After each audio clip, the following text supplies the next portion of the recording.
Students, in the previous video, we have studied the microsporangium and pollen grain structure.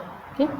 So in this video, we'll study the next part, that is the pistil, megasporangium, also called as the ovule, and embryo sac.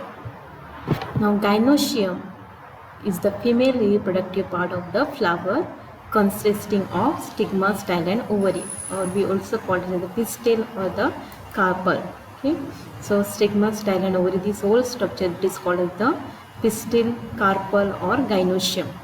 The gynoecium consists of single pistil, that is called as the monocarpellary, or may have more than one pistil, it is called as the multicarpellary. Okay, so you can see single pistil and many pistil, one stigma, style and ovary, stigma, style, many ovaries. So many pistil or carpel, we say it is a multicarpellary. So when there are more than one pistil, it may be fused together. So we call as a syncarpus when the pistil or when the carpels are fused, that is stigma, style and ovary, many stigma, style and ovary fused, we say it is a syncarpus ovary, and when it is free, we say it is a apocarpus ovary. You can see they are lying on one other, but they are free. We will remove as a single ovary. Okay, carpel. So we have two types of carpels, that is syncarpus and the apocarpus. Okay, so each pistil has three parts, that is stigma, style and ovary. Stigma serves as the landing platform for the pollen grain. So stigma receives the pollen grains and here it will release chemical which help in germinating of the pollen tube. Okay, so we'll study in detail next part. Then next to the stigma is the style, which is the elongated slender part beneath the stigma, and at the base we find the bulge part, that is called as the ovary. Okay, inside the ovary is the ovarian cavity or the locule. So if we take the transverse section of the ovary, if we cut the ovary horizontally, we will find the ovarian cavity, you can see here, or locule or the chamber we see it is. Okay, so if we cut, we get this structure. Now inside this locule we will find the megasporangium or the ovule arise from the placenta. So this is the placenta, this is the megasporangium, also called as the ovules. Okay, megasporangium arise from the placenta. The number of ovules in an ovary may be one or it may be many. Okay, so you can see here there are many ovules, but in some fruit it may be one. Say for example mango, wheat, paddy field, you will find only one seed inside the fruit. Okay, so number of ovules may be one or it may be many. So when the ovary is unmature or when it is young, we say it is a ovule. But when the ovary is mature into fruit, develop into fruit, we say it is a ovule is converted into a seed. Okay, development. So you can see here in papaya, you will find many seeds. Okay, so the ovule number vary from one to many. Okay. Now the megasporangium structure or the ovule. The ovule is attached to the placenta by a stalk called as the funicle. Now this is the funicle part where it is attached to the placenta, as we have seen in the previous slide. So you can see this is the ovule and this is the part funicle where it is attached to the placenta. The body of the ovule fuses with the funicle in the region called as the hilum. Okay, now this funicle, it is fuses to the region, it is called as the hilum, to the ovule. So it is a junction between the funicle and the ovule. So hilum is the junction between the funicle and this structure is called as the ovule. Each ovule has one or two protective envelopes called as the integuments. So it has two integuments. This is outer integument and this is inner integument. So this is outer integument, this is inner integument, and they helps in the protection of the embryo sac. So they perform a function of protection.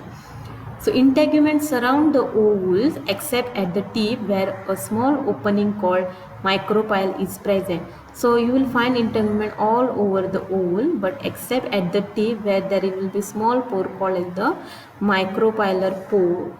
This is the region micropylar pore. Micropylar pore, P-O-R-E, pore. That is the small opening called as the micropylar pore. Okay. And just below the micropylar, just opposite to the micropylar region is the chalaza, representing the basal part of the ovule. So chalazal pole. So there are two poles, micropylar pole and the chalazal pole. So enclosed within the integument is a mass of the cells called as the nucellus. So next to the integument is the region called as the nucellus.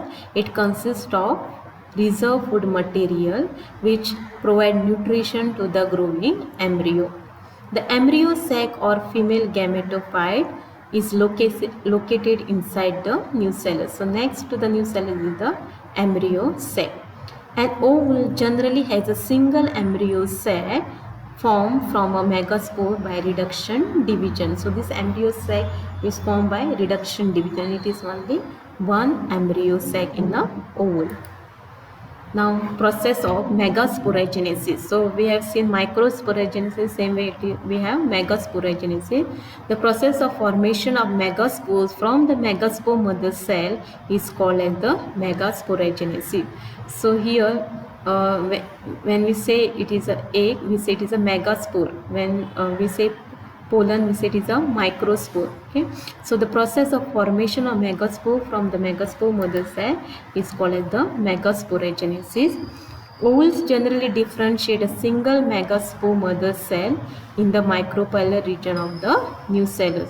It is a large cell containing dense cytoplasm and prominent nucleus. Okay, so this is the megaspore. So you can see here dense cytoplasm and the nucleus. Okay, now these megaspores undergoes meiotic division and result in the production of 4 megaspore called as the megaspore tetrad. Okay, so this megaspore will undergo first meiotic division and will form megaspore dyad. Again second meiotic division and it will form megaspore tetrad. That is 4 megaspores are formed. So out of these 4 megaspores, 3 will degenerate and 1 will become functional. So any one will become functional and other 3 megaspore degenerate. So only one will function as a megaspore. Okay. Now this one megaspore further will undergo mitotic division. Mitosis will take place. So it will form 2 cells which are moving opposite to the poles. Then again this will undergo mitosis and will form 4 nucleus which are again opposite to the poles. Then again mitosis and they will form 8 nucleus which are free without cell envelopes and they move towards the opposite pole. Then they will form the embryo sac. That is this nucleus move towards their position. They take the position in the embryo sac. Now out of this, the 3 at this polar region, 3 will form at the micropylar region. These 3 will move towards the chalazal region and we say it is antipodals. These 2 forms the synergid and 1 form the egg sac, whereas 2 move towards the center. So understanding. So these 8 nucleus are distributed in this embryo sac. So 3 moves to this pole, 3 moves to this pole, so remaining 2 moves towards the center. Okay. Now this is the micropylar end, this is the inverted like micropylar end. So this is region is here micropylar end. So 2 will form synergids. Okay, 2 nucleus will form synergid, 1 will form egg, you can see here egg, 2 polar nuclei and 3 antipodal cell. Okay. So next part. So one of the megaspore is functional while the other 3 degenerate. Only the functional megaspore develop into the female gametophyte, that is the embryo sac. The method of embryo sac formation from a single megaspore is term monosporic development. Okay, the formation of megaspore. Okay, megaspore from the single megaspore embryo cell. So method of formation of embryo sac from the single megaspore, it is called as the monosporic development.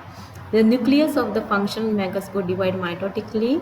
So this will divide mitotically to form two nuclei which moves to the opposite. This is already explained in the previous slide. So this is diagrammatically to form two nucleate embryo sac. The two more mitotic nuclear divisions result in the formation of the 4 nucleate and then later on 8 nucleate stages of the embryo sac.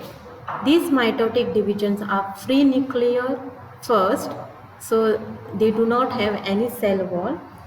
Then after 8 nucleate stage, cell walls are formed leading to the typical female gametophyte or the embryo sac. Now 6 of the 8 nuclei are surrounded by the cell walls and organized into the cells. The remaining 2 nuclei called polar nuclei are situated below the egg apparatus in the large central cavity. So you can see, so these 3 forms the cell wall, so they are separated. These 3 forms the cell wall, so this is one, this is one, another cell, this is another cell, and these 2 nuclei, they have a single cell. Okay. The egg apparatus in turn consists of 2 synergid cell and 1 egg cell. So these 3 together, it is called as the egg apparatus. The synergids have a special cellular thickening at the micropylar tip called as the filiform apparatus. So you can see here this thickening is called as the filiform apparatus. Now what is the function of this filiform apparatus? So it guides the pollen tube towards the egg cell. So which play an important role in guiding the pollen tube into the synergid and then to the egg cell. 3 cells are at the chelazal end and are called as the antipodal. The large central cells has 2 polar nuclei. So a typical angiosperm embryo sacs at maturity, though 8 nucleate state, is 7 cells. So understood? So although they have 8 nucleus, 1, 2, 3, 4, 5, 6, 7, 8, but they are 7 cell. Okay, so they have separate cell walls. So these 3 will have 1 cell, then this 2 polar nuclei have 1 cell wall. So 3 and 1, 4. This egg will have 1 cell wall. So 5. Synergid will have 1 cell wall, 6, and this one will have 1 cell, 7. So very important, students. This come for the descriptive question. So very important, you have to study. So we'll stop here in this video. If you have any difficulty, please share your feedback. You can tell me if you have any difficulty, if you have not understood. So final mature embryo sac will have 8 nucleus and 7 cell stage. Okay, hope you have understood.